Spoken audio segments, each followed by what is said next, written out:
Welcome back to another video. Today, we're going to talk about how to actually get hired to work at festivals. I feel like a lot of people, they don't really know what goes into it. They would like to be a part of the team, but they don't really know where to start. So, I'm going to give you guys some of my tips and tricks and some of the things that I've done to actually find work in the industry and become a part of it. So, I'm going to start off this by saying I just started going to festivals just because I enjoyed it. My first festival was Rolling Loud. That was kind of crazy. Let's not count that one. My first festival was actually Bonnaroo. Went there and I fell in love with the community, the energy, the radiate positivity. That message really sat with me. Had a really good time there. Met a lot of amazing people. I went with my best friend, who's still my best friend, but he invited me. He was like, "Yo, look at this lineup. Post Malone and Lonely Island are gonna be there." I was like, "And Juice World, rest in peace." And I was like, "What? Lonely Island? Like Lonely Island?" He was like, "Yeah." I was like, "Okay." After going to Rolling Loud, I was kind of like, "Yeah, this festival thing isn't for me. This is eh." But I was like, you know what? I like Post Malone a lot, Juice World a lot, and Lonely Island. That's just like childhood vibes. I was like, okay, let's give it a shot again. I'll do the festival thing one more time and see how I like it. And I was like, okay, so this is a real festival. But I say all that to say, I started just going, just to go. I was enjoying myself, and I started finding lineups that were speaking to me because I really didn't honestly realize you could see a lot of the people that you listen to live. I don't know. It didn't really click in my head. Like I wanted to go see certain people. It just didn't register. And when I was younger, my mom never let me go to concerts. She was like, I don't want you in that environment, blah, blah, blah, blah, blah. You know, being like 14, wanting to go to Lincoln Park or Breaking Benjamin. She was just like, I don't know how I feel about that. So I'm going to say no. But moms being moms, I can't be mad at her for wanting to keep me safe and whatnot. But on the other side, I'm like, I wish you let me go, or at least like let my brother take me or something. But yeah, I didn't realize you could even see a lot of these people live. So that opened me up to a whole new world. So I started going to a whole bunch of different events, different sizes, like Lollapalooza, Deep Tropics. That's a really small festival in Nashville, but it's so homegrown.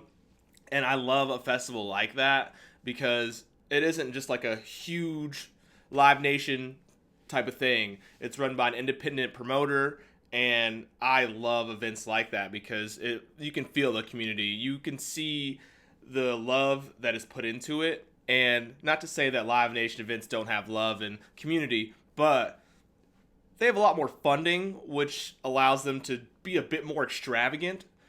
And nothing wrong with that, but I love going to an event where there is actually you see the same people and the people are really into it and you can just feel the passion. So I say all that to say once again, find events that speak to you. Bigger events are a little harder to get into, I would say, because a lot of people who have been working those events have been working them for years. They are calling the same people back over and over, or they're putting their buddies on, and there's nothing wrong with that. I mean, connections are connections, but find events. I would say even smaller events like a Deep Tropics or Sound Haven. That's another festival in Tennessee. Festivals like that aren't necessarily super massive, but are growing. They always need more people on the team, and you can be a part of something that's a bit more grassroots, that's pushing. And I feel like it's a little easier to contact the people who are a part of those teams because they're not just Live Nation, one person, point of contact, controlling 30, 40, 50 festivals. It's this one event, and they might throw shows and stuff as well, but it's a little easier to actually contact the people. And just identify exactly what you want to do. Once again, I've mostly done stagehand work, but I have a lot of friends who have seen real success in doing bartending at a lot of these events, coming out really nicely after bartending for a few days and still getting able to see some of their favorite sets. Granted, you might not be able to see a lot of your favorite sets, but you're still going to get some time to actually enjoy the event. And it's very, I'd say, kind of a bit more high stress because you're dealing with thousands of people, and people love to drink typically. So I have friends who've worked a Bourbon and Beyond and Louder Than Life festival. It's Bourbon and Beyond is more like boutique kind of country folk type festival, and Louder Than Life is the biggest metal festival in the world. And I had friends who've done plenty of work there doing bartending, and they say they make out really nicely every year when they do it, and it's always worth it. They still get to enjoy it a little bit, and it's just that they love the team. They've been doing it for years, so they get to work with the same people or similar people, and it's all in the same sphere. And them doing work with them, that's Danny Wimmer, presents that allows them and opens them up to even more events. Danny Wimmer owns a lot of the festivals, the metal festivals anyway, like Aftershock, Welcome to Rockville, Sonic Temple, etc. You get my point. So if you're able to work a couple of those, that opens you up to a whole new level of having the opportunity to work other festivals. So if you already bartend anyway, for example, or you have experience doing it, reach out. You never know the answer if you don't ask. And just networking is key. You have to go out of your way sometimes to kind of just meet people and talk, and that can be hard sometimes. But a closed mouth doesn't get fed. You have to push the initiative and put yourself out there. And once again, it's not easy sometimes, but for me, that's how I really got into doing a lot of this. I was just going to so many events, and I started seeing a lot of the same people, and a lot of those same people started seeing me. And literally, this one guy came up to me and was like, "Hey, you go to more festivals than me, and I work them. Do you want to work them?" I was like, "What do you mean?" Like, I was over here like, what does that even mean? What does working a festival mean? He was like, "Let me put you in contact with somebody, and we'll start you from there." And one thing led to another, and that led to me working Electric Forest in 2023.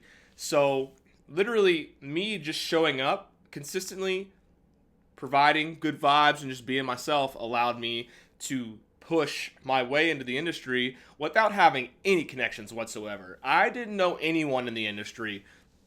I just met a lot of people just from just going out and just going to a lot of events. And literally this one guy, he knows who he is, great friend of mine, literally was just like, "Yeah, let me put you in contact with my people and let's get you started." And a few months later, Electric Forest came along, and that was my first like real gig. It was working Electric Forest, and that was a very surreal experience. And I'm very thankful and grateful that I was able to do that. And that just opened me up to a whole new world, because that was the first festival I worked. And then from there, I met a whole bunch of people. I was on site for 2 weeks. And that has even catapulted into other things, being able to work other events and just learning what it looks like to be a part of a team, getting a schedule every day, having to work those super long shifts. For me, completely worth it, because I love doing this anyway. Like, I love it enough that I pay for it. I'm paying thousands of dollars to go anyway. So if I can make a little bit of money too, even if I had to sacrifice some sets or push the little bit more effort, I'm okay with that, because that allows me to really learn what's going on. And once again, being a part of these events in a different way, not just as an attendee, it's just so magical. It is very tough. I'm not going to lie. I'm not going to sugarcoat it. It is tough. It can be very hard sometimes. Having to get up at 7 a.m., working until 1 a.m., literally insanity. And then having to be up the next day at 8 a.m. to tear down. Not much time for sleep, but it is what it is. And I signed up for it. I'm not going to sit here and complain. But it's not for the faint of heart. The stagehand side of things, or being a tech, or a rigger, the people who go up in the sky, like, it's a lot. Like, people are literally risking their lives to bring these events to people, and it's very rewarding, but there's a lot that goes into it. And it doesn't have to be just that. Like, once again, like bartending, security positions, like, there is a multiple avenues. It's just a matter of what you're willing to do, what your expertise is, and just reaching out. If you go to a lot of events, talk to people. If you see a lot of familiar faces, talk to people. Just get your name out there and show your work ethic, show who you are, and show the content of your character. People will gravitate towards you. And people always want a hard worker. There's a lot of people who are just very lazy and they just want to skate by. And that's fine. If people want to be like that, then that's their prerogative. They can do what they want to do. But if you want to stand out and you want to do more and be more and actually get your foot in the industry, just be yourself and put the initiative in there. Talk to people, network. Networking is key. Literally, I didn't even know this guy when he had approached me about helping me out. I just happened to see him all the time. We had been in some group chats together, and that turned into an actual opportunity for me to work. Like, people who put you in those positions are family, for real. So, very grateful once again, and just put yourself out there. That is my honest advice, because you never know the answer if you never ask. And even if you don't have experience, if you show up and you actually want to learn and you put dedication towards your craft and you have a good work ethic, that speaks volumes, and people want to hire people like that for any job, not just working in the entertainment industry, just working in general. People want someone who actually is going to produce results. So that's all I have to say. Honestly, just put yourself out there and show up. Having a resume portfolio of sorts, if you have experience doing things in other industries that are similar, that carry over, that never hurts. You already have a leg up on someone who has absolutely no experience. Don't downplay yourself. Don't undersell yourself. You can do it. It's just a matter of doing it. I'm going to end it there. I appreciate you guys. I'm going to put all these videos in a playlist so you can go back and watch them all. I'll probably put something over here or over there. You can just click and watch all of them all the way through so you can get all these tips and tricks and learn it all. I hope you guys are enjoying yourself. I'm snowed in and iced in currently, which is great, but I appreciate you guys, and I hope you guys have a great rest of your week and month. Thank you.